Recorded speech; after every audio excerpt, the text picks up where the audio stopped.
Bien, pues volvemos a estar en la hora del café y volvemos con un escritor. En este caso pues tenemos que presentar a David Galiano. Escapando del destino, un libro que marca un inicio y una trayectoria, no un final. David, buenas tardes. Buenas tardes. Buenas noches, buenos días para quien escuche de donde sea y a la hora que quiera, ¿no? Los medios tienen eso. Un libro que supongo desde niño has querido hacer, ¿no? O al menos has tenido en la mente. ¿Cómo ha sido tu trayectoria desde niño? Primero.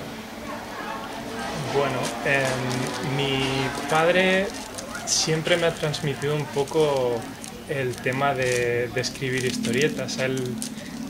Bueno, teníamos una máquina de escribir como la que tenéis aquí y yo siempre que podía miraba de robársela para jugar un poco con las teclas y escribir 4 o 5 líneas. Y pues, como decía mi padre, de tanto en tanto se dedicaba a escribir alguna historieta, pues así un poco fantástica, pues no dentro de lo convencional, sino, por ejemplo, desde la perspectiva de un pez en una pecera, pues como congeniaba o cómo convivía con su humano, que era su mascota desde el punto de vista del pez, ¿no? Oh. Y yo creo que de ahí un poco ha ido calando la cosa. O sea que, de hecho, los cuentos eran cuentos privados, eran cuentos hechos sí. para ti. Para disfruto de uno mismo, sí. ¿Cómo fuiste de niño? ¿Fuiste muy movido? ¿Cómo fuiste? Sí, yo fui un terremoto. ¿Sí? Sí, la verdad que era un trastete. Todos me lo decían que era como un diablillo, pero con gracia. O sea, hacía muchas trastadas, pero de alguna forma no me podían castigar porque el final era divertido. Al final, pues con una caída o con una risa o lo que sea, y siempre les cortaba un poco el rollo del mal genio de hombre, David, ¿qué has hecho, no? ¿Qué has hecho? En los estudios, ¿qué tal? ¿Cómo te has considerado siempre? Bueno, tuve mis fases. ¿Sí? Sí.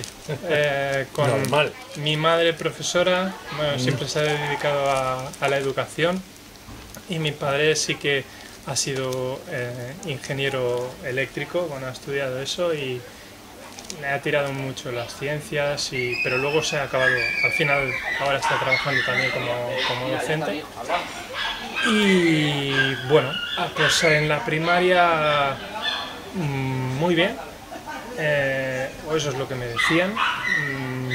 Se ve que siempre iba acabando las tareas más rápido de lo que hacían los demás, y pues el profesor, uno en concreto, me ponía a mirar la ventana para que dejase los demás terminar o a dibujar o lo que sea, y ahí pues fue un poco el principio de mi declive, en el sentido de que a partir de entonces igual no me lo tomé tan en serio como me lo quisiera haber tomado. Sí que he estudiado bachillerato y bachillerato de ciencias porque nunca he sabido bien a qué dedicarme, y siempre quería tener el máximo de puertas abiertas posible, y sé que, bueno, a mí se me han dado bien todos los temas manuales, artísticos y tal, pero era una vía que realmente te dedicas al arte o a historia, o realmente no tenía muchas salidas, y preferí pues por el lado científico, que al menos tenía un poco más de campo. Y luego pues bueno, hice un ciclo superior de deportes, y entonces pude entrar también, si hubiera querido, en fisioterapia, que era lo único que, aparte de las lenguas, que para acabar de rematarlo. Y luego al final pues empecé carrera de informática, pero ahí está, pendiente. Lo voy haciendo, bueno, lo iba haciendo hace un par de años online, pero ya desde que me fui a Alemania pues se quedó la cosa un poco parada y no. Nos vamos a quedar en Alemania. Volvemos de aquí un momento. Bueno, volvemos de Alemania. ¿Por qué Alemania? Bueno, estuve trabajando durante muchos años en la gastronomía y bueno, trabajando y estudiando, siempre he ido compaginando las dos cosas. Y hubo una época pues que no tenía trabajo y de alguna forma me tomé como un poco de año sabático y ahí pues se dio la curiosidad de que mi padre, leyendo el periódico, cuando todavía la gente leía los periódicos, pues encontró una noticia de como una especie de proyecto que recogían a gente y las formaban para enviarlas a Alemania para hacer una formación dual allí en Alemania. Y el objetivo principal era aprender el idioma, básicamente. Y bueno, pues me fui y de 2 años que estaba pensado eso, me quedé 5. Y lo pasaste bien. Sí, bueno. Cuando haces una mudanza así grande, al final Ahí te pasas el tiempo, ¿no? Sí. Más que nada por recoger, que a nadie le gusta. No. Bueno, pues nosotros sí que hemos recogido. Hemos recogido tu libro, su libro. Un libro fácil de leer, pero que... ¿Cuánto tiempo te ha llevado a escribir este libro? Más o menos 1 año. 1 año de escritura. De escritura. ¿En algún momento pensaste en escribir algo en serio antes que este libro?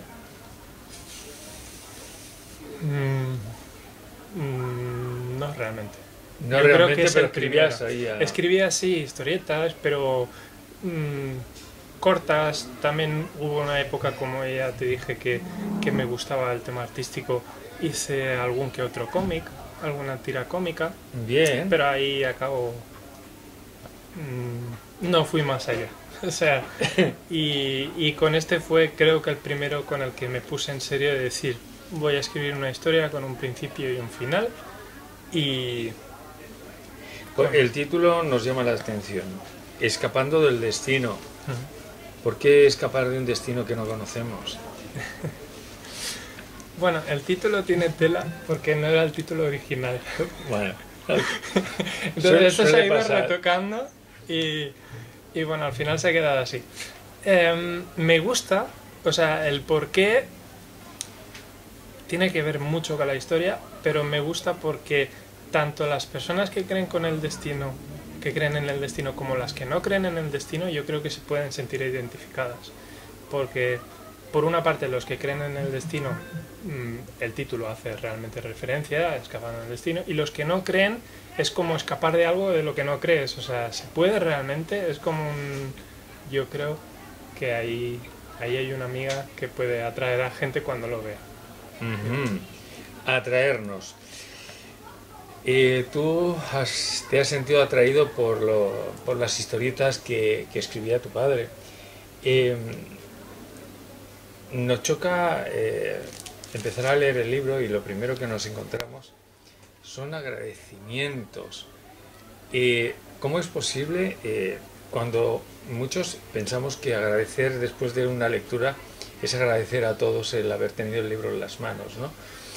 Tú lo haces al principio, ¿por qué? Es una buena pregunta. Realmente el libro en sí también es un poco de homenaje no solo a mi padre sino a mis abuelos. Yo pasé mi infancia mucho tiempo en casa de mis abuelos porque mis padres, bueno, siempre han trabajado mucho y pues me hacían de niñera básicamente mis abuelos. Y mi abuelo también era muy dado a la lectura. Y yo recuerdo pues de sentarme tardes a escuchar cómo leía él en voz alta pues algún libro, de lo que fuera. Y de ahí pues luego él desencadenaba historias que eran también la mayoría de ciencia ficción. Por ejemplo, mi abuela decía que venía de Marte, así que... Está bien, pero hay una cosa que me llama la atención, ¿no?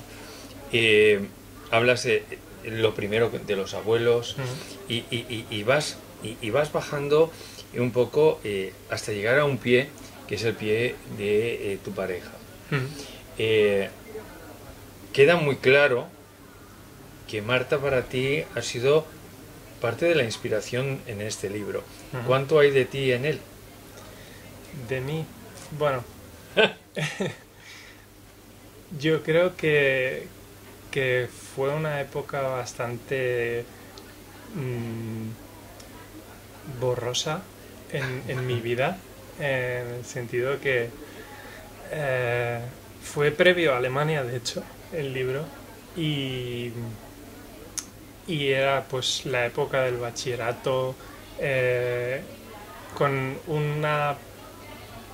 probablemente una duda existencial bastante grande de qué hacer, ¿no? Cuando acabas todo lo que te comentaba de abrir las puertas posibles y ahora qué hago, ¿no? Y ¿Cuál cojo de verdad, no? sí, qué es lo que me apasiona o qué es lo que me llena. Y yo creo que va por ahí un poco la cosa, en el sentido de que igual no sabía exactamente el qué, pero intentaba dejar algo que me pudiera gustar a mí también y que de alguna forma sintiese que es parte de mí. El libro claramente es parte de ti también, haces menciones a Descartes y a otros. En este libro, ¿qué es lo que nos ataca y qué es lo que tenemos que solucionar? Vale. Sí, porque luego la siguiente pregunta va a escocer. Sí. Va a escocer, sí, va a escocer un poco. Lo que nos ataca. ¿A nivel de lectura o a nivel de historia?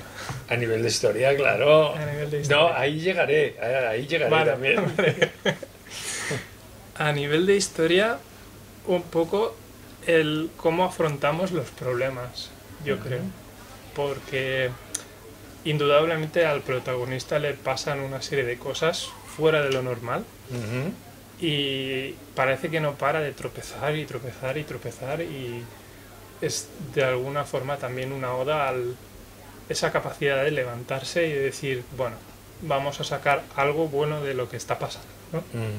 Ser resiliente, en este caso, es el libro Escapando del destino. A ver, no voy... te he dicho que te ibas a cocer un poco. Bueno, no creo que escueza mucho, pero bueno. Estamos acostumbrados a nombres como Pablo, Ernesto, Jacinto, Juan, Pedro.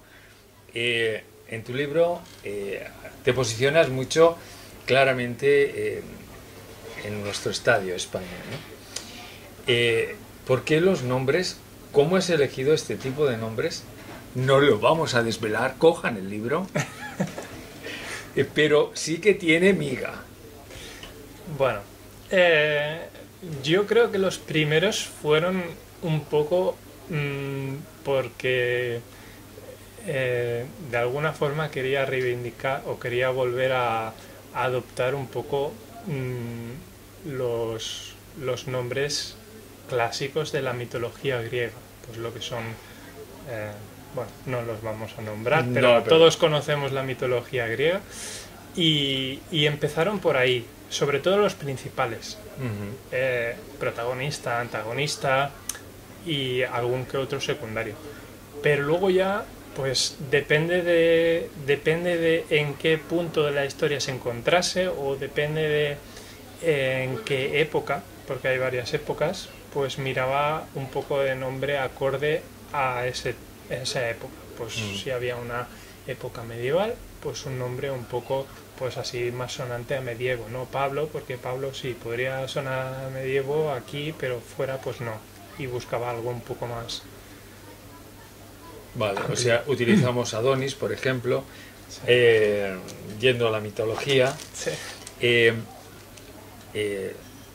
El Adonis, ¿en quién pensabas? No en mí. No sé. No, no sé. Realmente quería sacar de ahí pues un personaje un poco introvertido, de ahí también su forma de hablar, porque habla en tercera persona del mismo, y pues así un poco introvertido, tímido, de alguna forma como para dar un poco el contraste del antes y el después, porque a medida que va evolucionando pues va evolucionando también el personaje, y de alguna forma pues va sacando todo lo que tiene dentro y, y es cuando yo creo que al lector le puede llegar a coger cariño al personaje. Desde hecho hemos cogido cariño a leer el libro por muchas cosas que cuentas y cómo, sobre todo cómo las cuentas. Pero hay una cosa que yo creo que va a ser un ritual en mí para ti. Sí, porque no es fácil encontrar alguien que escribe de una manera, entre comillas, no tradicional. Es decir, utilizas un léxico muy rico para lo que estamos acostumbrados. ¿Por qué? Pues yo creo que porque en ese momento, cuando empecé a elucubrar un poco sobre este libro y mi idea de que quería hacer algo pues más formal, más de decir, aquí hay una historia, creo que por aquel entonces me estaba leyendo Los Pilares de la Tierra. Y yo creo que ¿Te influenció? Me influenció un poquillo. Y bueno, no, más que nada, a ver, yo no me considero tampoco una persona extremadamente culta, pero algo que pues, no sé, no fuera del común, no sé cómo explicarlo, que realmente denotara que ha habido trabajo ahí detrás, de buscar las palabras, de buscar la estructura. Uh-huh. Vale. Ahora ya sí. eso lo cortaré. Tranquilo, ahora ya puedes, ya. Ahora ya puedes porque ahora luego lo corto ya. Tranquilo, no hemos puesto nada hoy. No pasa nada. La última palabra que has dicho se me acaba de ir de la cabeza. Que fuera más culto a la hora del lector leerlo. Sí. Vale. Bien, pues no hemos ido a publicidad, pero casi. De hecho, ¿crees que hoy por hoy la gente lo que busca es esa cultura a la hora de leer o solamente el mensaje? Lamentablemente no creo que sea lo que hoy en día la gente busca, pero sí creo que es conveniente aportarlo. Por A o por B. Se van a divertir y abres un escenario y luego no lo cierra, pero como si lo fuera, porque define luego al final un círculo. Porque si quieres que sea un infinito, nos planteas ese círculo final. Porque hemos hablado de mundo pirata, arenas, mares, situaciones. Vuelvo a repetir, para divertirse, aquellos que buscan la aventura sin moverse de casa. Encontrarse con nombres que no los hubieran visto en la vida si no hubieran viajado. Y sin embargo el libro les hace viajar, ¿no? Entonces, ¿por qué el cerrar el círculo al final? Correcto. Bueno, yo creo que a las personas también nos gusta un poco no los finales felices, pero sí los finales concluyentes, de decir, ahora aquí esto queda cerrado. Si no es como que... Y aún así he dejado alguna que otra puerta abierta dentro del libro para una secuela. Pero de alguna forma esta primera etapa pues me atrayó la idea de dejarla un poco zanjada, en el sentido de que yo iba escribiendo y me iba haciendo posits por la habitación, porque lo escribía en mi habitación y como un pirado de estos que salen en las películas poniendo hilos relacionándolo todo, porque si no pues me perdía. Intentaba que todos esos pequeños posits o todas esas situaciones intentar cerrarlas para darle un sentido al final. Uh-huh. Al final, después de las habladurías, desventuras y tragedias, Zeus encontró su lugar. ¿Cuál es el lugar de este libro? Vaya preguntita también. Aparte de una estantería, que sí, sería casi lo lógico, ¿no? Una mesita de noche, viaje, una tarde de invierno lluvioso. ¿qué sería? A mí me gustaría pensar que de todo el conjunto de lectores que pueda llegar a leerlo, que a alguien le cale y pueda de alguna forma guardar eso, atesorar ese recuerdo de la historia que he leído y incluso desear, como muchos otros hemos hecho alguna vez, desear que se llevase pues al cine, por ejemplo, como para verlo pues más visual, ¿no? Y me gustaría que realmente alguien dijese, este es el libro que a mí me llama. Nos va a llamar Escapando del Destino con una portada muy bucólica, las arenas de un desierto que antes fue fértil, y bueno, nada pasa porque sí. Así que, David, la última pregunta es, ¿podemos esperar otro? ¿Dejaste la puerta abierta para eso? Dejé la puerta abierta para eso. ¿Y cómo vamos? Ahí vamos, ahí vamos. ¿Ahí vamos? Sí. Cualquiera que haya visto el vídeo, ¿dónde podría encontrar este libro? Pues ahora mismo está, por ejemplo, en la web de Editorial de Autografía, está en la Casa del Libro también, y espero que muy pronto se encuentre en esta librería. En una librería que no es muy común, porque es solidaria y aparte pues engloba la cultura de forma viva.